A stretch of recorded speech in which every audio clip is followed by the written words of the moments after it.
This is Democracy, a podcast about the people of the United States. A podcast about citizenship.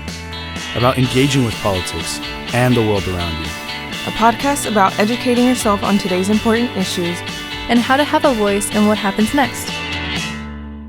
Welcome to our new episode of This is Democracy. This episode is a very special episode. All of our episodes are special, but this one in particular. Today we're going to talk to an extraordinary figure, a figure who is standing up for the rights of free speech, the rights of journalists, and human rights, and he has suffered personally for his efforts. He's a figure you might not have heard of, but someone who has so much to teach us about the challenges of democracy and freedom in our current world, but also about the possibilities and the resilience of human beings and the capabilities we have to make democracy more of a reality in our world. This is Nedim Türfent. Nedim is a Kurdish journalist who covered many examples of Turkish mistreatment of Kurdish people in Turkey. He was imprisoned for his news coverage, for his photographs and descriptions of the mistreatment of innocent civilians. He spent more than 2,400 days imprisoned in Turkey, often in solitary confinement, which he will discuss with us today. He was denied a fair trial. Eventually, he was released, in part because of international pressure from international free speech, journalist, and human rights organizations. And he is now fighting extradition and the possibility of return to Turkey in prison from abroad. Nedim became not only a journalist, he became a poet while he was imprisoned, and his poetry is powerful and evocative of the need for free speech and the challenges and terrors that come to those who cross powerful leaders, as he did in Turkey. Nedim's story is a story we all need to understand and recognize the importance and the peril to free speech in our world today, and the things we all must do to push back against the repressive efforts of governments like the government in Turkey that seek so militaristically to deny these rights, especially these rights of free speech, when they challenge those in power. Our conversation with Nedim Türfent occurred through our Substack portal. It was a live discussion that we had, and we have the recording here for all of you. The recording will follow in just 1 second. Thank you for joining us. Nedim Türfent, it is really a great pleasure for Zachary and for me to have a chance to talk with you and to share your work and your experience with our subscribers and hopefully with a larger public. I was telling some people yesterday, Nedim, that I think you are in many ways not only an inspiration, you are the conscience, the moral conscience of our world right now. You and many others like you who are standing up for justice and freedom of the press and freedom of speech. And I just want to begin. Okay, good. So the first question, Nedim, I had for you is, can you share with our audience some of your experience? How did you get in trouble with Turkish authorities? What were you doing? And what happened? What happened that landed you in jail? What happened? First of all, I'm really grateful to each of you to give me this unique opportunity. Until a few days ago, we had no connections with each other, but now we have a connection among us. If all the journalists in the world, if all the poets, authors, writers in the world write the truth or speak the truth, then we will not recall any journalist in the world that you are unique, you are extraordinary man or woman. First of all, I want to draw attention on this truth. I'm an ordinary journalist, and I try to tell the truth, whatever the price, whatever the cost is. And the cost was really heavy for one person to shoulder it. But with the help of an international support and solidarity campaign, I succeeded and I survived. And now I am here with you. I started my journalism career in 2012 in the east of Turkey, where a great majority of the population is Kurdish. And I was worked for a pro-Kurdish news agency, Dişle News Agency. Through all my journalistic career, I tried to focus on human rights violations. And at that time, when I started my journalistic career, there was a peace process between the Kurdish and Turkish forces. But after 2 years, the Erdogan regime, they stopped the peace process, and heavy armed clash broke out in the border regions with Iraq and Iran, and also in the northern Kurdistan, in the Kurdish cities of Turkey. And you know better than me, when there is a war, when where there is a clash between armed forces, between militaries, then human rights violations are on the rise at such process. And then I was reporting about these human rights violations in my hometown, Hakkari, which is just at the corner of Iraq and Iran. And the Turkish army, Turkish police, Turkish soldiers try to be disturbed by my reports because, for example, they are killing civilians, and I'm reporting these human rights violations. They are taking civilians under detention with torture and mistreatment, and I'm taking photo and recording videos of these inhuman incidents. Then after some time, after all these human rights violations are known in the national media, they started to target me and put me as their target. And my story of I resembled my story to Pandora's box. Maybe you know from the ancient Greek mythology, there is a Pandora's box, and this Pandora's box brings both hope, but at the same time a great kinds of badness, a cruelty. This story of writing about human rights violations brings me a big majority of cruelty and repression, oppression, but at the same time a unique solidarity that put all the walls and borders meaningless. Can you read us one of your poems that you wrote while you were in prison?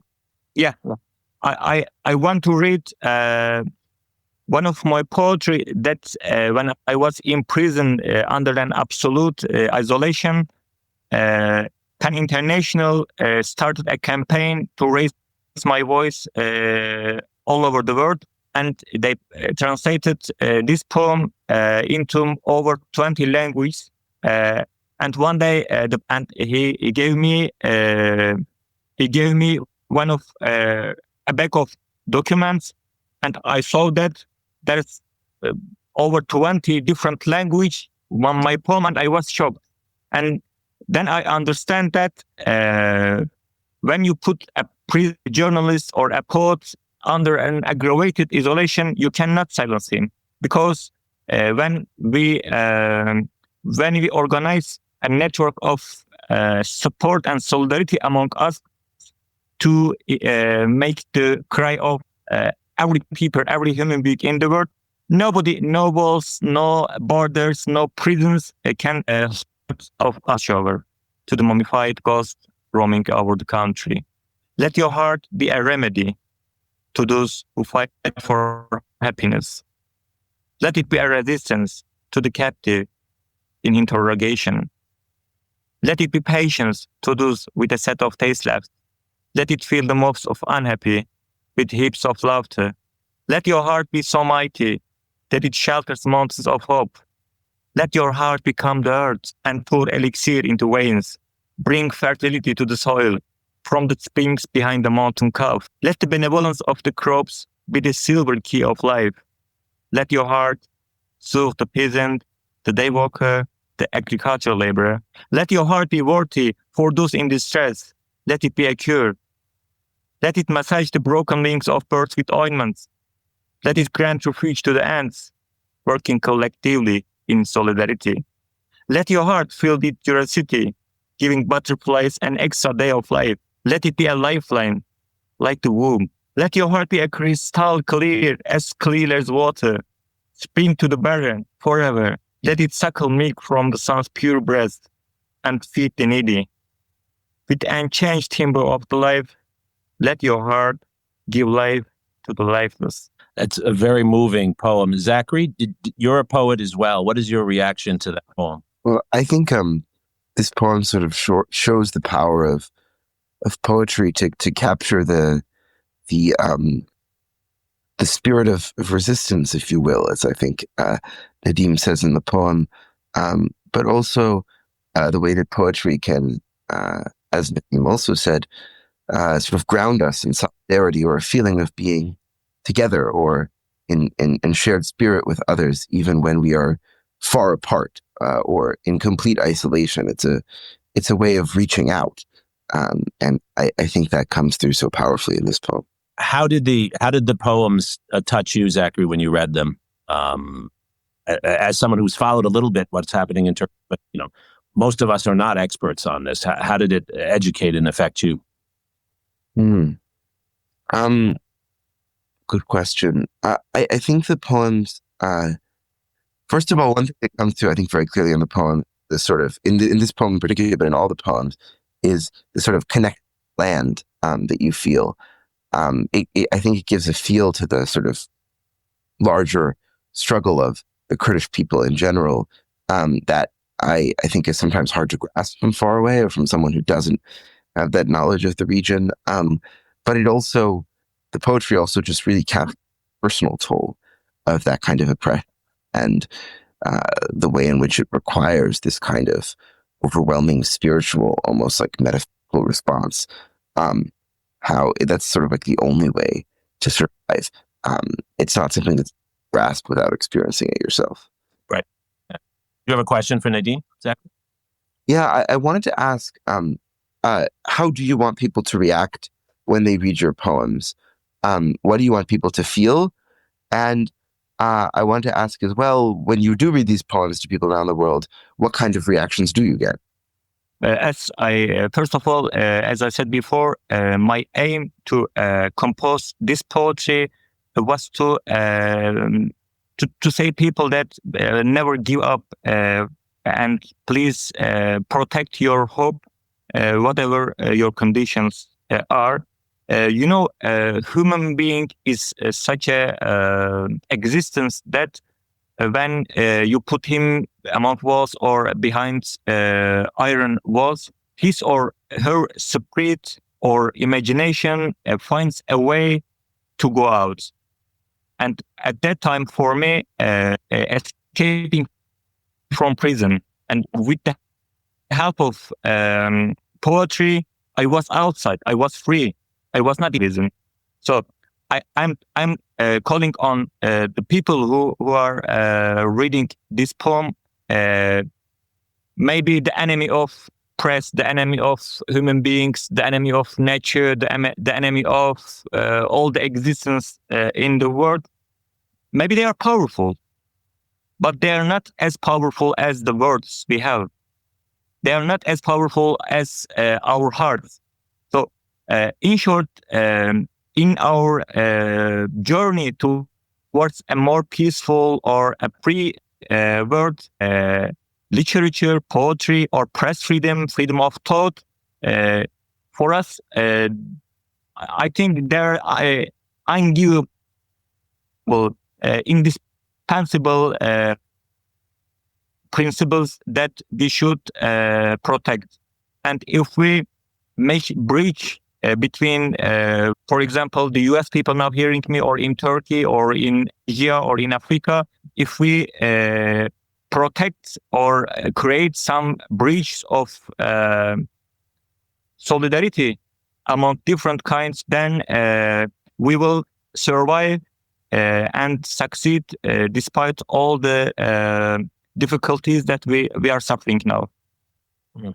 Have you found, Nedim, that in your poetry you have been able to connect with other human rights activists? Do you feel that your struggle is an international struggle, not just a Turkish struggle? Of course, it's an international struggle. If you want, I will tell about the importance of international solidarity for me. And in this way, you will understand that international solidarity is really meaningful and also taking results. In the first years of my imprisonment, I started to, the Turkish army, the Turkish prison, I started to write the cases and stories of other political prisoners, other journalists, other politicians there. After some time, I will tell about the process. For example, I am preparing some questions, writing in a paper and throwing the paper over the wall to another in the next cell. He answered my questions, and then I prepared my report or article. Then I sent the article with a letter or with my lawyer to outside, and they publish it in websites or in newspapers. So the prison administration was disturbed by my act of writing in prison, even in prison. They put me under isolation, that I had no contact to anybody. All around the prison cells was empty, and for a long time for 18 months I was under that isolation. But then international human rights organizations and also organizations like PEN International and all its branches, Amnesty International, Indexed on Censorship, and lots of other organizations started to campaign for my prison rights, my conditions in prison, and also my freedom. And after few weeks, all across Europe, letters of solidarity and support reached my prison cell. And then the prison administration changed my condition. They put me in a normal prison cell, and in that process, the solidarity I was to an earlier time, but at the same time, when it is not possible to bring your freedom to an earlier time, it changed your prison conditions. It helped you, and it make pressure on the prison administration to when they think about violating your right. For example, even in prison, we have rights. We have right to call up our family. We have right to visit our family. Has right to visit us, and lots of other. For example, receiving books, reading books, other rights we have. And when the prison administration thinks about, let's put Nedim in isolation, they think twice, they think 3 times, they think 4 times, because they know that when they violate my right, international campaign will be bigger on the government. So to sum up, of course, international solidarity helped me, and of course, it helped me to compose poetry. It helped me to survive the process. And without the international campaign, maybe I was still behind bars. Who knows? It's Turkey. Mm-hmm. Mm-hmm. When were you released and why? Before release, if you want, I will go on with the judgment process. If it's okay for you. Yes, please. I was published a video footage that the Turkish police officers tortured a group of Kurdish workers in my hometown Yüksekova. After the video, the Turkish police was target me in a systematical way for few months. Just in the first days of my report, the Turkish ministry launched an investigation towards against the police that tortured the Kurdish workers. But I knew from my witness of the actual history that when the Turkish police, when the Turkish government or Turkish courts launch investigation towards police or towards soldiers, it's an only formal way. They do nothing. They launch and then after a short time, I noticed that they try to make oppression on me just because of there was a process in Turkey in 2000. Clash broke out in the city centers, and I was following the process in my hometown Yüksekova, and in Yüksekova there was a curfew. There was a curfew that lasts 4 months. Just before that curfew, the police threatened me with death. They shared an message on their X, at that time Twitter account, that Nedim, where are you? At every dead body that we killing in the clash, we are looking whether this dead body is yours or not. And my lawyer, Kurdish parliamentary journalistic organizations, we sued against this share and the police, but they did nothing. We received we didn't take any result from our applications to the court.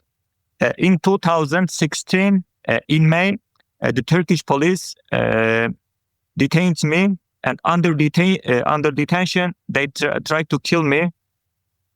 They brought me to a mountain in a Kurdish city.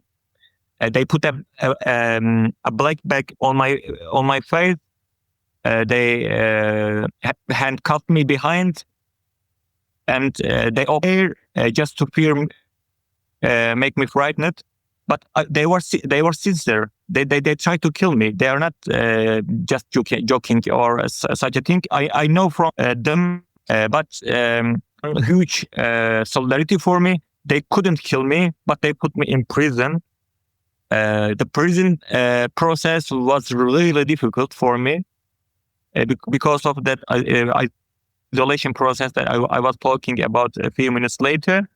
But after 13 months, my indictment came, and I saw that they said, Nedim, you are a terrorist, but no evidence. Why I am terrorist? I had a pen and I had a camera on my hand. I am reporting and writing and speaking. But in Turkey, there is a low understanding that when, for example, I said you are a terrorist, you have to make it clear that you are not a terrorist, but you are a civilian or you are an innocent person. But according to the international law, when the court launch an investigation towards you, the court and the prosecutor has to make it clear that you make this crime. You are guilty. But in Turkey, you have to defend, or you have to make it clear that you are innocent. Innocent doesn't need any evidence, but crime need evidence. I don't know if I am you understand me, but after first process of hearing, me and my lawyers, we because in Turkey, there is a law that every suspect, every person has the right to go to the court, to go to the hearing and defend himself physically. But they denied my right, and I had to defend myself in the prison cell via video conference system. And they brought a translator for me because I defend myself good at speaking or defending himself in his or her mother tongue. So I thought that translator said to the court that Judge, I am not good at Kurdish and Turkish translation. Please change me and bring another translator for Nedim, because there is a very, very important thing. because you are demanding 20 years of penalty towards Nedim. It's your demand, and Nedim has to defend himself as far as he can, as far in the best way. But the court and the judge didn't change the translator, and my defense in Kurdish was not totally translated. These are small violations. I will tell about the most important violation during the judgment. The prosecutor brought about 20 witnesses to testify against me, but all the witnesses that came to the court, they said the Turkish police tortured them to testify against me. I will give two shocking examples of them. A young woman came to the court and she said to the judge, "My name is Rojda, and Turkish police before 2 months ago, I think it was 2 months ago when I was in prison, of course. She said Turkish police threatened me and said me, Rojda, if you didn't sign this paper against Nedim, we will rape you." Police said to the young women to testify against me, and she was afraid of rape at that time of curfew, because there was a curfew, and if Turkish police raped her, nobody maybe will hear about this story.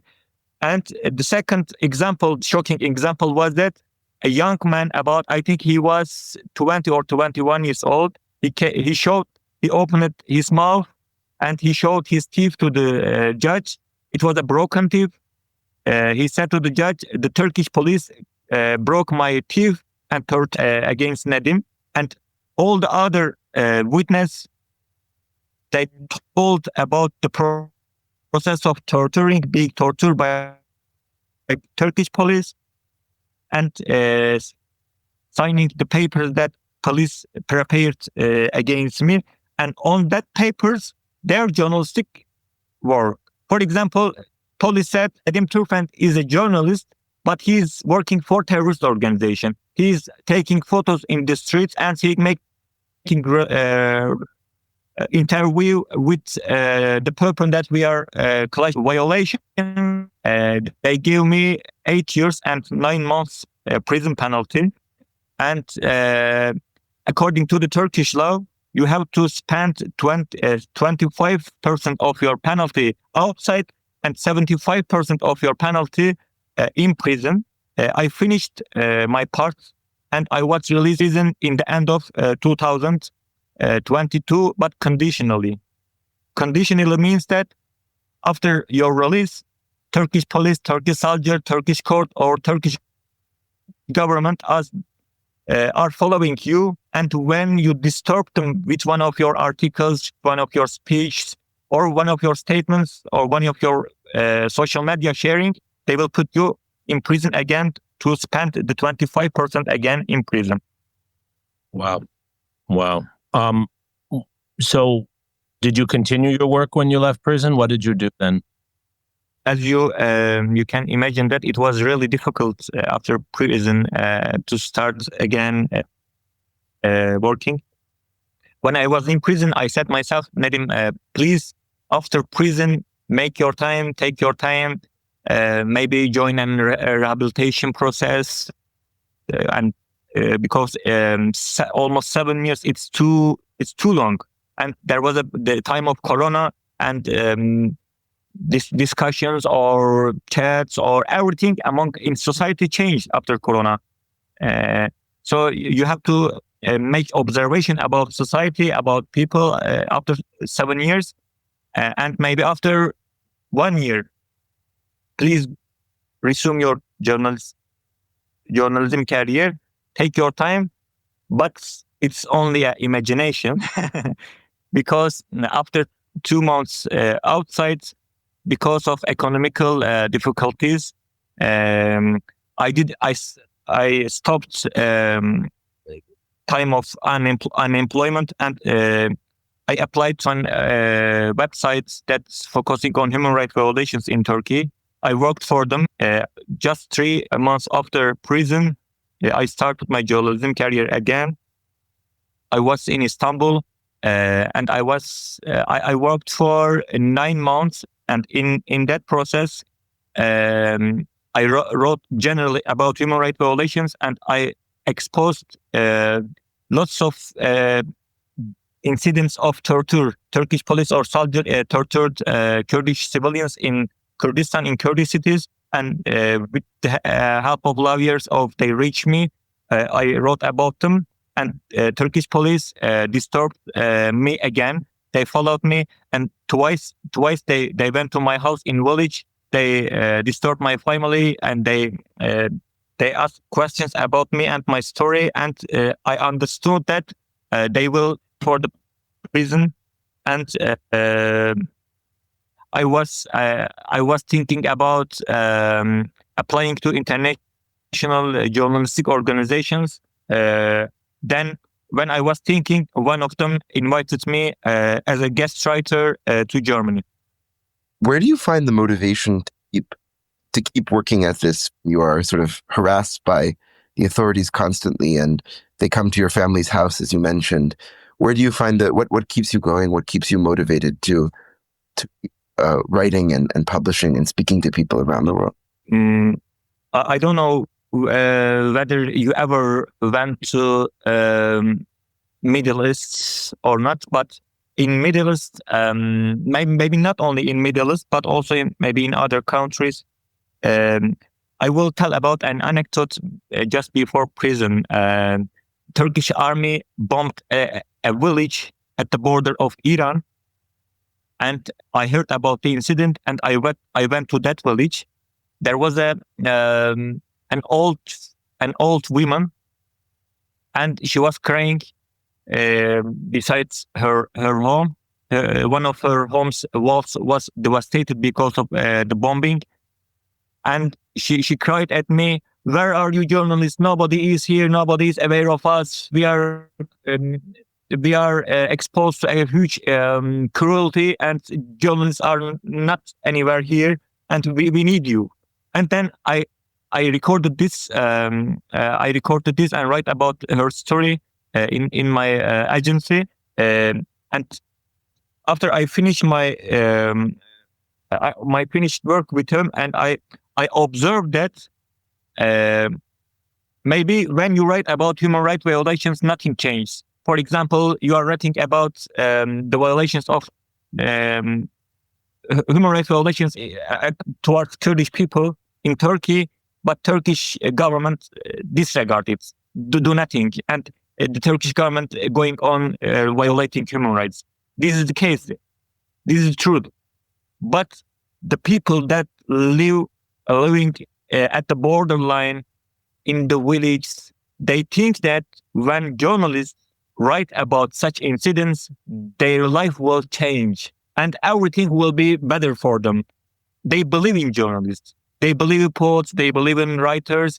And when you see that these ordinary people living in villages at the borderlines, in the forest, believe in you, you cannot lose your hope. This is one of the best motivation that I received through all my journalistic career.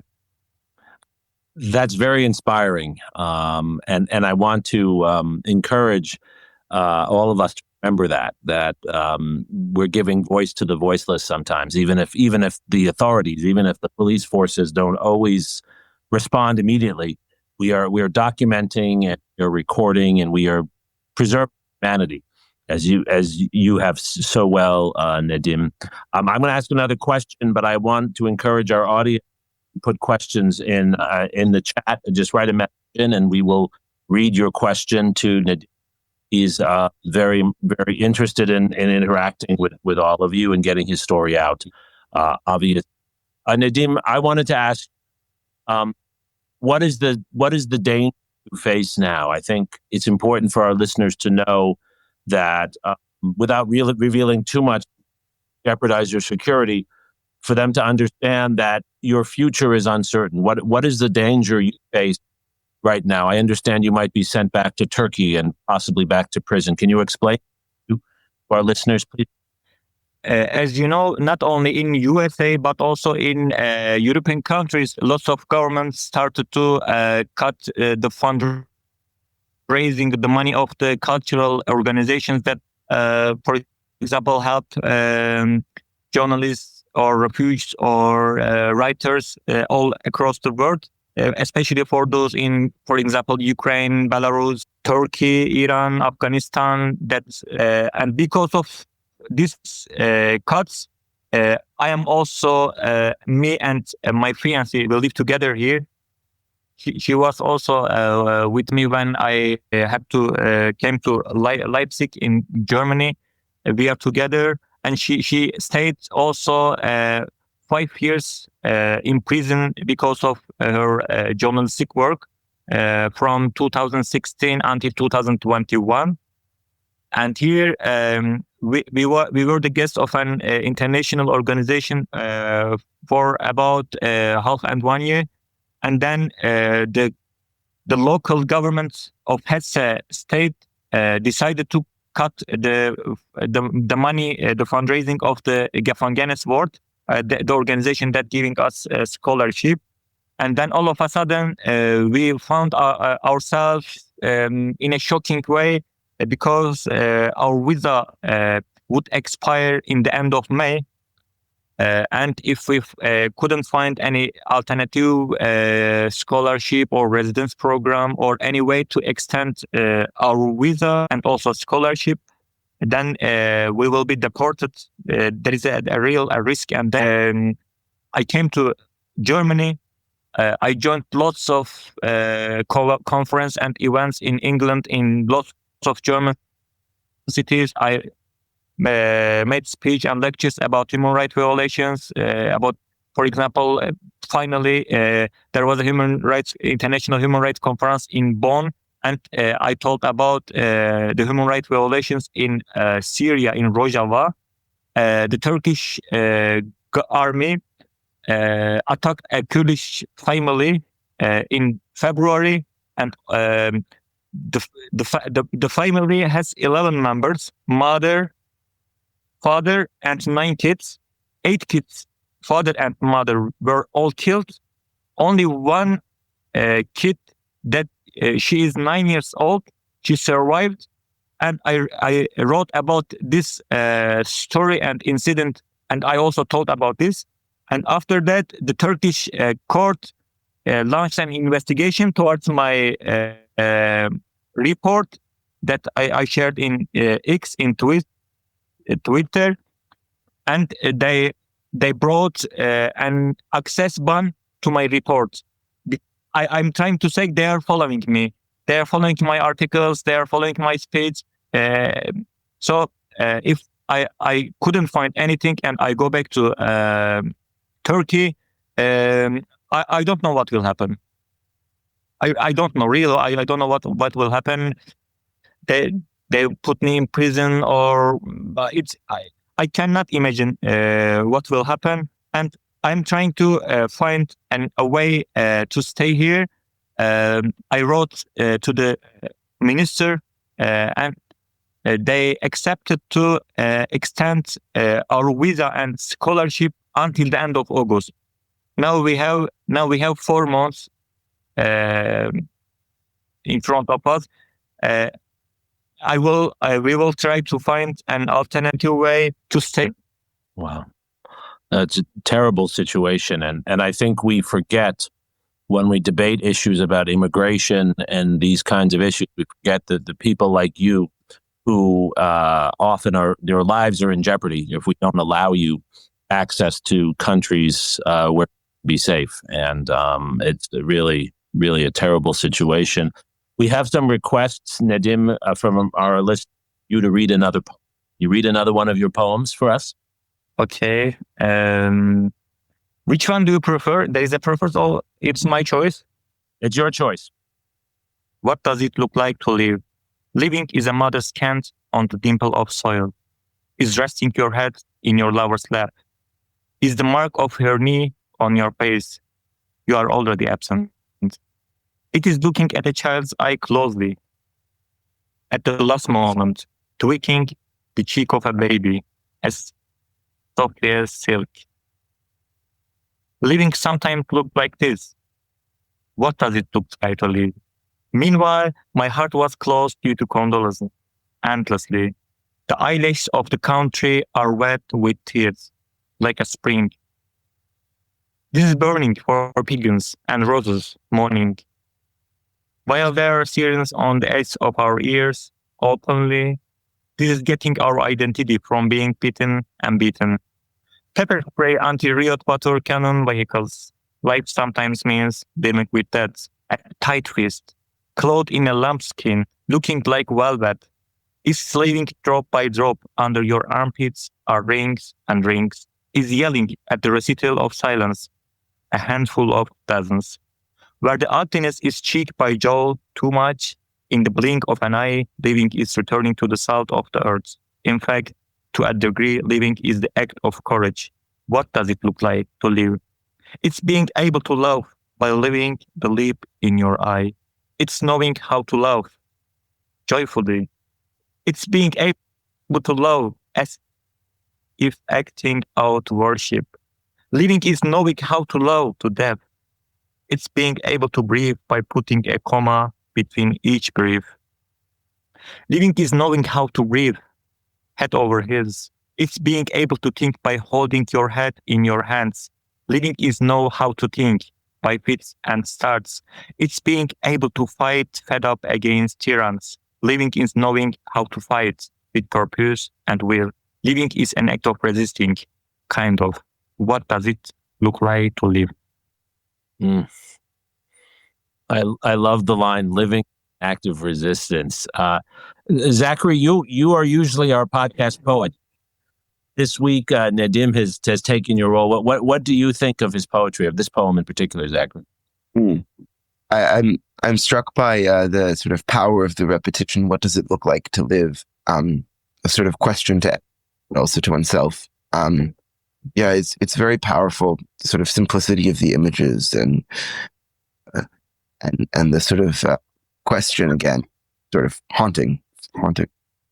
Yeah, Nedim, when you turn to poetry in prison, how it helped you to live. One of our themes is that the arts help us to keep our humanity alive in a democracy. How did the writing poetry, help you to live in these terrible conditions? And under the absolute isolation, for a time, I had no contact to books. I had paper and pen with me and some other stuff of daily life, and the bigness of cell. It was, for example, I want to describe the prison cell to you. At every 11th your step, you have to turn in the yard, but in the prison itself, in the prison cell, in the prison room, you have the ability, or you can walk only for 5 steps. At every 5 steps, you have to go back because that is wall. It's too narrow. And in that process, I had nothing with me. No books, no contacts to anybody. And I was crazy. I was crazy about tolerating the accumulating of words inside me. And I said myself, you want to write articles or writing reports about anything, but you don't have access to outside, so you should write. But why? How can you write? And then poetry. Then the process of composing poetry began, and when I composed poetry, I felt myself powerful and stronger despite the process of pessimism or the darkness of prison. And some poems, for example, I worked on them for one day. But there is a poem that where the soul and the beast. I worked on this poem. I think it lasted for 8 months for me to end the poetry. For example, I am I'm walking in the south at every in the yard or in the yard, and sometimes some phrase or some words are coming. I'm writing this sentence in my hand or in a paper, and then I'm going on my daily life. And at night, I brought all the phrases together and worked on them. And in this way, I noticed that literature, poetry, or stories, in fact, they are things that make you survive in such conditions where when you are in a dark place, where you are prisoned, where you are among walls or behind walls.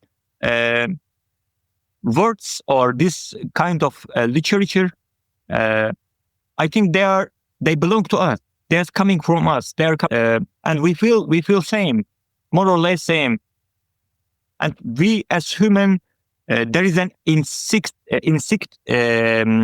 instinct on us that we want to live, we want to survive.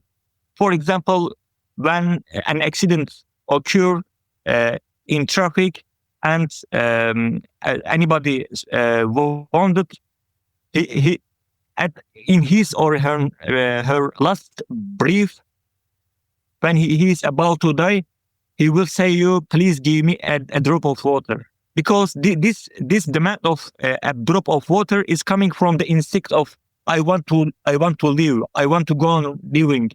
And for me, a drop of water is poetry. That is beautiful. That is beautiful. What I want to ask you this question as sort of our last question. It's always a question we ask in our podcast as well. We believe democracy is about human beings doing things, not just about institutions. It's about all of us. What can we do? What can those who encounter your work, those who are listening today, will watch the recording, what can they do to make a difference? What do you want us to do, Nedim? What will help you?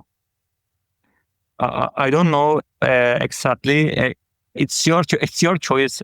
For example, as a personal human being, it's our choice to take responsibility.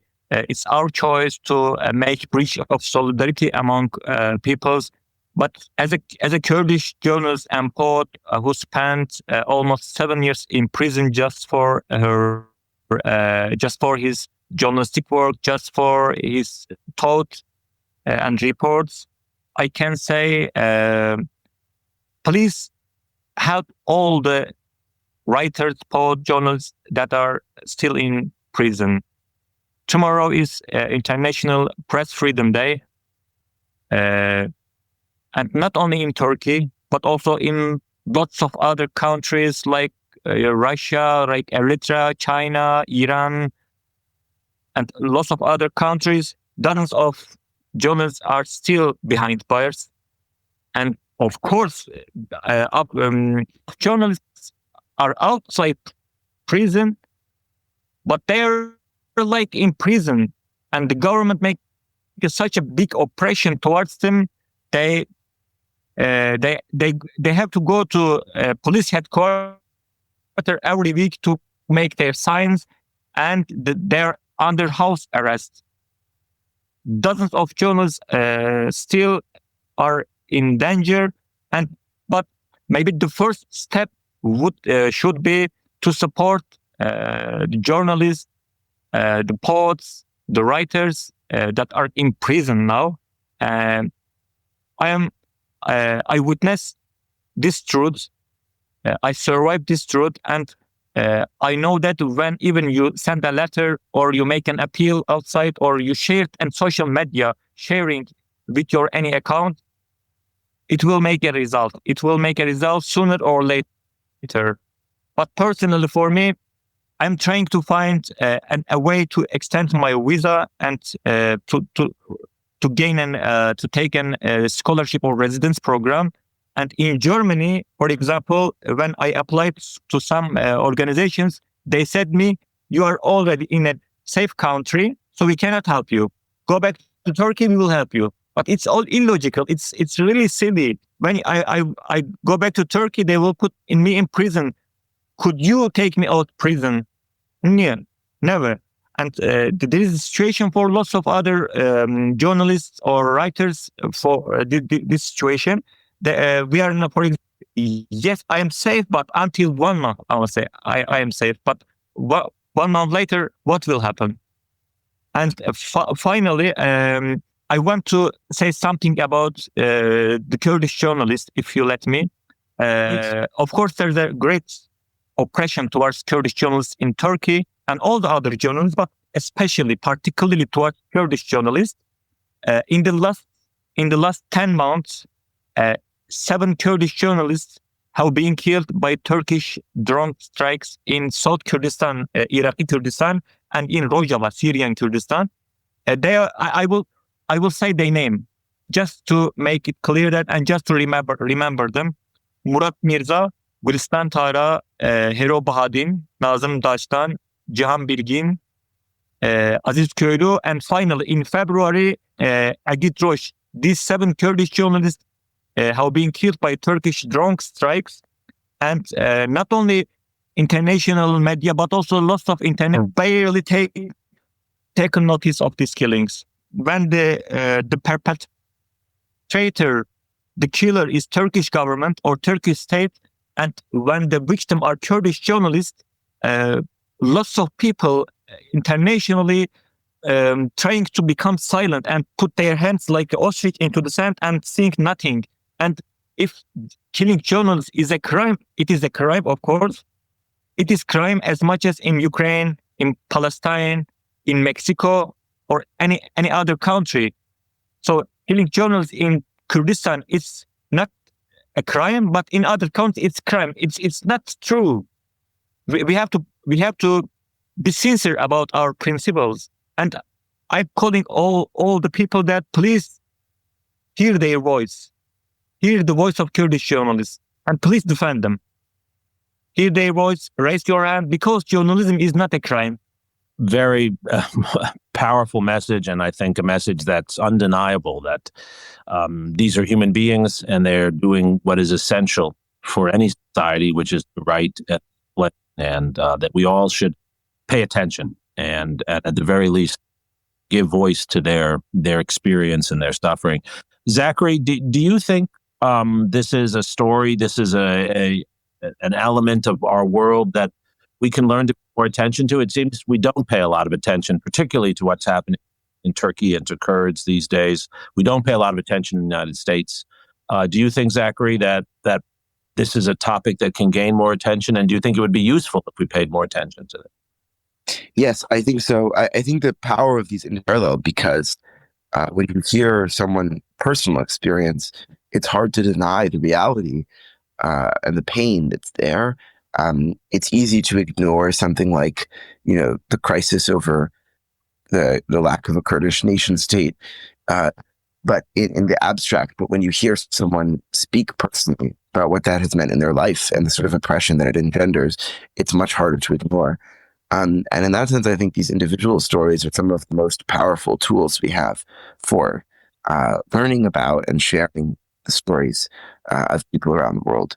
As a journalist yourself, Zachary, are there particular lessons? I mean, courage, I think, is just the main one, is that, you never know when your journalism is going to really matter for someone. And you have to be willing to sort of stand up and fight always. Right. And there's a power in telling a truthful human story, right? In spite of all the lies, power in telling a true story. Mm-hmm. And Nedim, your poetry captures not only your experience, the universality too. It captures the experience of so many people in so many societies suffering for simply trying to tell the truth and simply trying to explain what is happening in their communities. I don't deem your poetry political. I think it's telling a human story. I am so grateful, and I know our listeners and watchers are very grateful too, for you to courageously tell your story and to keep telling your story, to educate all of us and to encourage all of us. As you said, I wrote it down here, right? It is absolutely important that we give voice to these individuals, so many around the world, yourself included, who are being to give voice, care. I want to remind all of our listeners that what's come through in this conversation is how important support for international organizations that defend press freedom of journalists, how important these organizations are, how important it is that we pay attention, and how important it is that we demand that our countries, including the United States, do what we can as a society, as a powerful society, to help people like you. It's not about a political position. It's about helping basic human beings pursue their basic rights, free expression, and telling the truth of their lives. Nedim, I want to give you the last word, and then we will close. Thank you so much, first of all. As a last sentence, I'm really grateful to you to giving me this opportunity. And please take this story, not personal story. I think this story is the story of all the Kurdish journalists, and also the story of lots of other poets, others, journalists across the world. More or less, they are the same. They are suffering the same cruelty of the enemy of the press, of enemy of the world. We will go on writing, speaking for human rights. Personally, for me, a journalist is at the same time a human rights defender.